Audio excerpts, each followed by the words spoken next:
Hello, amazing friends. There's one young man that when we are growing up, this guy was so much filled with the Spirit of God, the presence of God. He can sing, he can play a lot of instruments. This guy very spiritual and very loaded and committed to God and all that.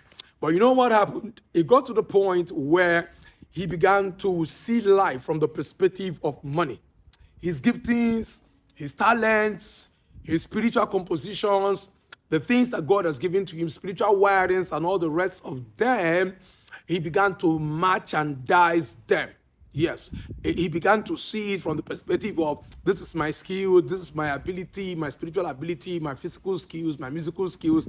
He began to monetize each and every one of these skills. And you know what happened? He began to associate with people who began to tell him, forget about this church, we're going to take you to where you're going to get more money.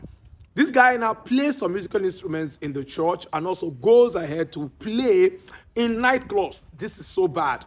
He plays in the nightclub, and in the next day, that is Sunday, he will now go and play in the church. And that was what he continuously got himself involved. And before you know it, these guys that were very close to him took him away, totally away from God. Yes, they took him totally away from God. This guy began to sleep with married women. This guy began to get himself involved in taking in their hand. This guy began to get involved in a lot of doing of drugs and all that. Guess what happened to him? He got himself injured. His vital organ got a bruise that he couldn't recover from.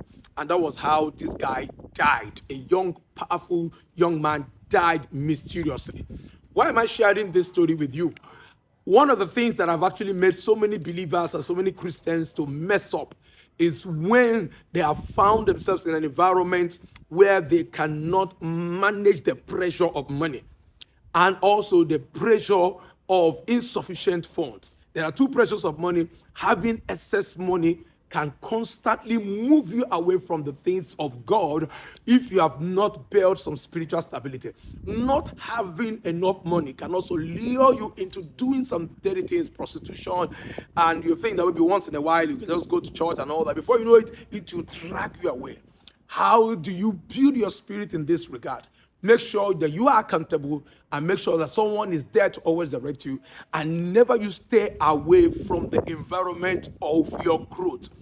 Find anybody that is close to you and always confide in when you're moving away from the environment of prayer, environment of the spirit, environment of consecration, and environment of holiness.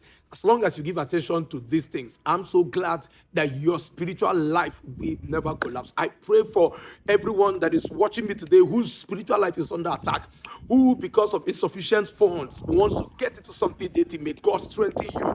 May God provide for you amazingly. And for those who are blessed already, may you have the discipline to fight covetousness and greed. And I trust God that your spiritual life shall be sustained like never before, in the precious mighty name of Jesus Christ. Till I see you in the next video. My name is Reverend Pastor Ken Emmanuel. I'm the privileged lead pastor of Faith House Leadership Churches worldwide. And this is DSS Deliverance and Spiritual Success Hub. God bless you.